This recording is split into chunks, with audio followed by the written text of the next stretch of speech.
And this doesn't mean, by any means, does this mean something is going wrong in your classroom. Daniel's room looked fabulous yesterday, but no matter what, like James gets action steps from his coach every week, I get it from mine. It's just something that everybody gets every week, no matter what level you're at, right? So. Hi Daniel, how's it going? It's going well. Okay. How are you feeling about your classroom so far?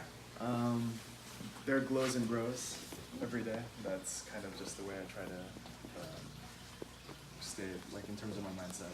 There's always room for growth. Yeah. Well, we walked through yesterday for the first time, and your student culture was awesome. I mean, students were paying attention to you. They seemed joyful. I'm sure you put in a lot of work from the beginning of the year till now to get that. So how'd you do that? Well, you came into my 6th period class. I have a support teacher, Mr. Esparza.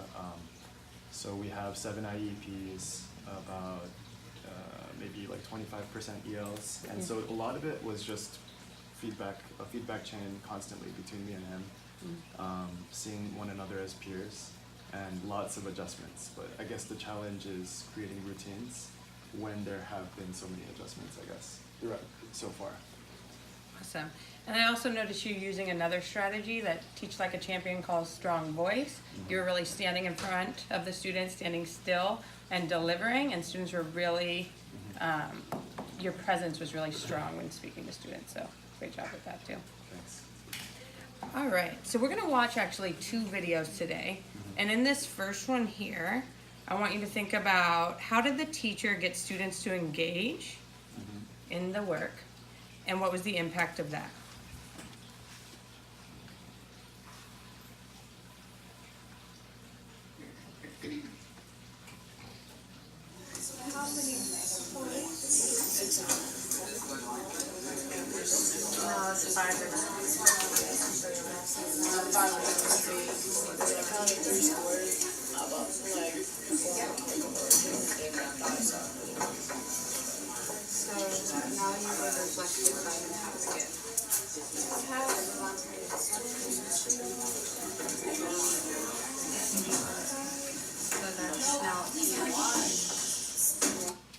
So what structure did the teacher set up to allow students to engage in the work?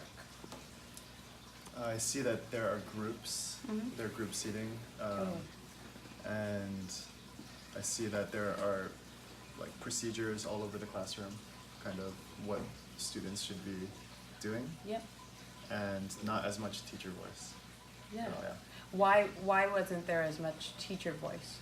Whose voices were we hearing? We're hearing the students' voices. Yeah. Yeah. Yeah. As they were working in, like you mentioned, groups, right?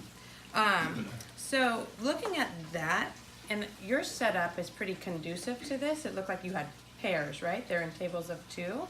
How could we take what we learned from this video and add that into your lesson from yesterday? I mean, I could definitely rearrange my seating. 2 days ago, changed it to the pairs. And I think pairs would give you the same outcome of students working together. So you might not even need to move to groups of 3 yet. But what else could you do to get those students working collaboratively? Actually facing each other. And I'm trying to think. Yeah, just maybe some movement towards to form groups. Perfect. Yeah, I think so. So we'll write this down. Sure. Your action step will be Daniel will have students work in pairs. Okay. And how will we do that? What will be the steps we will need to do when solving a problem? Pairs when solving a problem. Okay, when solving a problem. Got it.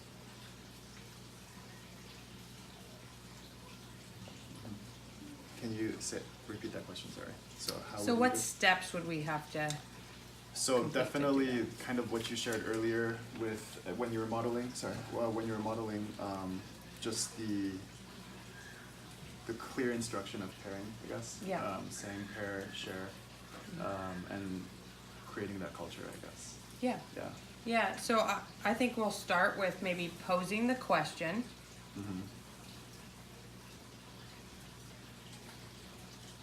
And then the next step, which you just said, would be what? The next step would be to have some kind of cue for them to pair and share. Yeah.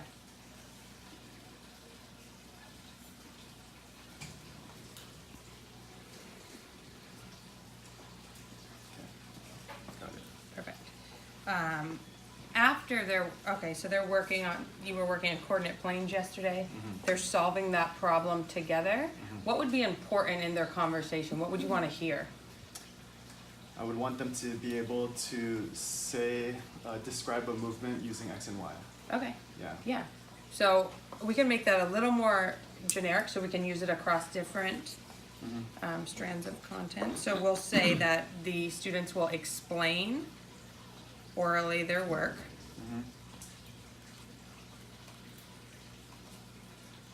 And then let's add one more step. What will you be doing as students are doing this? I think circulating and checking, I'm kind of mimicking what I saw earlier, but Yeah. circulating, kind of targeting groups that I know that I should check in with. Yeah, definitely. So circulate the room and give support to students who need it, or to pairs who need it. Okay, circulate. So teacher will circulate and give support.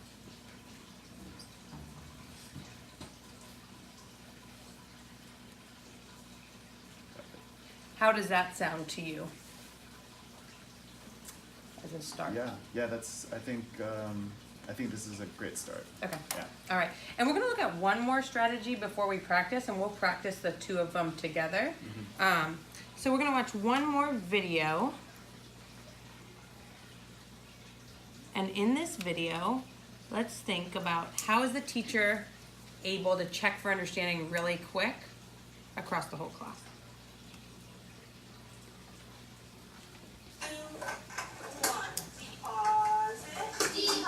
It's a 5th grade math class.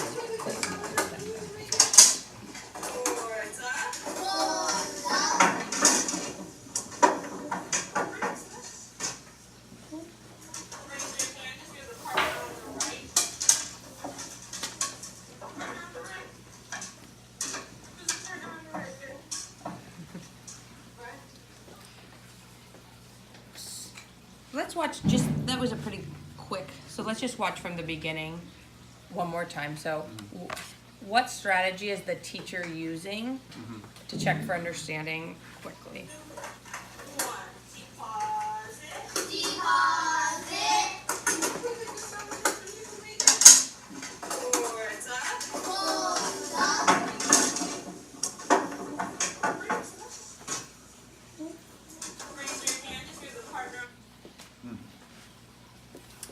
So I guess before she had them deposit their pen with their markers, they had the answers down and then their boards up with their answers. To And see. what did that allow her to do?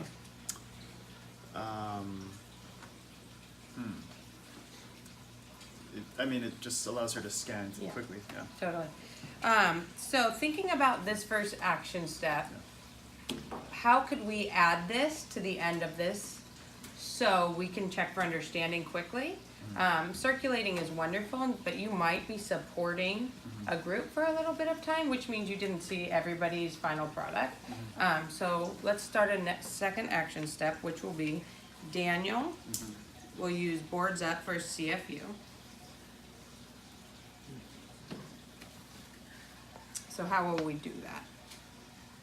So I can ask a question and ask students to write on their boards after passing out boards. Yep. And then have students have a cue for them to put their pencils down and show me their boards all at once. Perfect. Yeah. So let's just break that into smaller little steps. So what would the first step be? The first step is to. Does that also include like passing out boards, or should It they? could be if Okay. the boards aren't ready to go. I think like that's just having somebody that has that role regularly. Yeah. And getting those circulated. Yeah. Get role and circulation. And posing a question, Yep. posing a one-step question, kind of, and then cueing students to put their markers down. Mhm. Am I going ahead of you? Or- Nope, no, okay. you're All right. on it. Markers down, and then giving a cue for boards all at once to come up. Can I pause you guys for a second? Yeah. Coaches in the room, what is Andy, who's doing the heavy lifting right now? Daniel. Daniel's doing the heavy lifting, right? And we want to do that same thing that as we do for our students. We want to help the teachers really process this through and be patient, because there's often a rush to try to like give them the answer, and that doesn't like ingrain it as well. And then just on this particular one, what we're doing is just adding this to the end of the other action step. So it wouldn't be like you're doing this in isolation. It really is at the end of like the pair work. Okay. The last step is they hold it up and you can see and take data on that. Okay, so you mean like the students are doing both pair work and boards at the same time? At the end, they would put their answers. Got it. You would come to the front and say, Alright. okay, boards up groups, and you're like, Got it. 2 out of my 12 groups didn't get it. That's pretty high. I'm going to note that, remember which 2 groups didn't. So next question, I go straight to them. So that last step, students have the boards up, and then what do you need to take away from that? Just survey of student understanding, Yeah. checking for their understanding. And do you have a place you can jot that down? Maybe just the students who missed it, or? No, not right now, but I guess that's a good thing to do. So, do you have any advice on that, or? I think it can be as simple Mhm. as you want. I mean, I've seen people effectively do it on a Post-it, or also Post-its. have a data tracking where they put a minus or a plus. Bam, bam, bam. You can just put the groups that missed it. So on the next question, that's the group I'm circulating to, because they're the ones who need my support most. Okay. All right. Sounds good. All right, so let's practice. And like James just talked about, we're gonna kind of practice these together. Sure. So we're gonna pose a question, students are gonna work together, and then I'm going to circulate Okay. and finish with a boards up. Got Okay? it. Got it. I'll start as the teacher, and you'll be the group. Sorry, I'm so nervous. Oh, no, that's all right. And when we do the practice, Yeah. it was silly, what's your favorite animal? But we typically do something pretty low level, so we're just focusing on that skill, and you're not thinking about something more complex, like your lesson plan, right? All right. So we're gonna have to kind of backtrack and explain to the students, I think, what they're going to be doing Sure. on the first time, and then this will become more of a routine. Yeah. All right, class, so we're gonna work on skip counting by 2s. You're gonna work with your partner. You're gonna draw a model and show me the skip counting on your board, all right? All right, so skip counting by 2s, working with your partner, go ahead.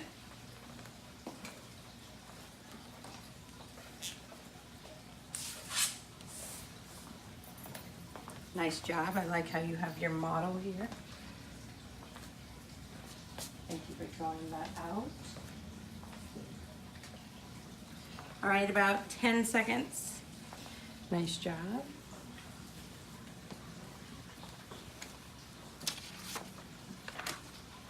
All right, 3, 2, 1, deposit. Perfect. All right, class, when I say boards up, what we're gonna do quickly is just put boards up, flat on your desk like this. Let's see who can do that. Boards up. All right.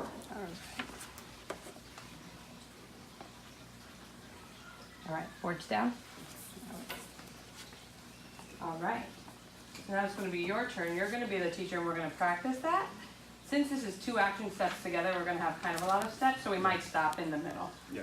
But you Got it. Get your paper.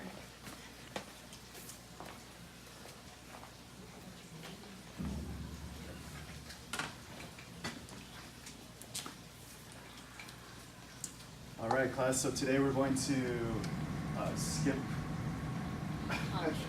Counting. Okay, we're going to skip count by 2, and you're going to work with your partners, in pairs, and write your answers on the board. Okay. So I'm going to give you 1 minute to work with your partners. Please model it together. Go.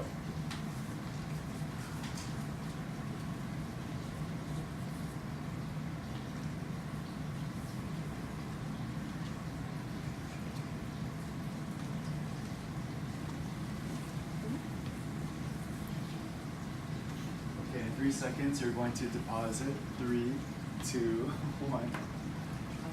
When I say boards up, I want to see who can show me their boards as quickly as possible. Boards up. Good. Good Nice work job over there. scanning. Good work. Okay. Right, thank you. That was excellent. Watching you made me realize that I was in the anti-model and I skipped one of our steps. So we'll take it back from just that part. Sure. Do you remember which step we both skipped? Who goes first? Yeah, you might say who goes first, but I think in your class, it looked like you had pretty strong structures. Once you set that up, you might not have to continually do that. But I think that would be good, so we skip 2 steps then. Who goes first? And then what do we want them at the end of the conversation? Do you remember what we wanted them talking about?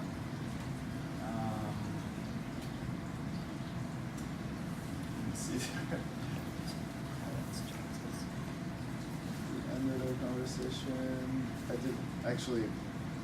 Yes. So students should actually be able to orally explain their work. Yeah. All right. So let's make sure we're prompting them to do that, and then, before we wrap this up. Okay. So Okay. would that be the last step? Like after everybody shows me, and then I call on somebody and they'll explain. Yeah, but maybe have them share with their partners, and then you'll have them call out. I see. So, Got it. right. Go ahead. All right. Okay, everyone, we're going to be talking about skip counting by 2. So we're going to work in pairs. When I say go and not before, work with your partner and model your work on your board. Have a conversation with them at voice level 1. So talk about what it means to skip count by 2. Go. 2 minutes. Go. All right, when I skip count by 2, I'm going to draw 2 dots and move it along the number line. Can I see that this group here is working? All right. Good. In 3 seconds, you're going to deposit your markers. So 3, 2, 1. When I say boards up, I'm going to see who's able to put their boards up as quickly as possible. Boards up. Boards up. Okay. Good. I see. Okay, I see that this side of the room has a high understanding. Okay. Perfect. And then, what are you going to say? Now, we put our boards up. Now, what do you want us to do as a group? So you should be explaining to me. Or explain to their partners and then explain to you. Got it. So just start from there. So now, wait. So are they They turning- did their boards up and Uh-huh. say, now explain to your partner your process. Ah, I see. So that, because in more complex math, if they have models out, you might want them to be able to explain that before they share out. Take a minute to digest it with their partner. Which also gives you a great chance to dart over to those kids that have the misunderstandings while the other kids are having one last debrief. Great. So for all of the students that have your boards up, now speak with your partners or speak in pairs about what you just modeled. So go ahead and talk, and I'll be circulating to check your work. All right, so what I did is I drew a number line. I put 2 dots. I did my jump by 2. So we went 2, 4, 6. Should go straight. All right, thank you. Perfect. All right. Nice job, Daniel.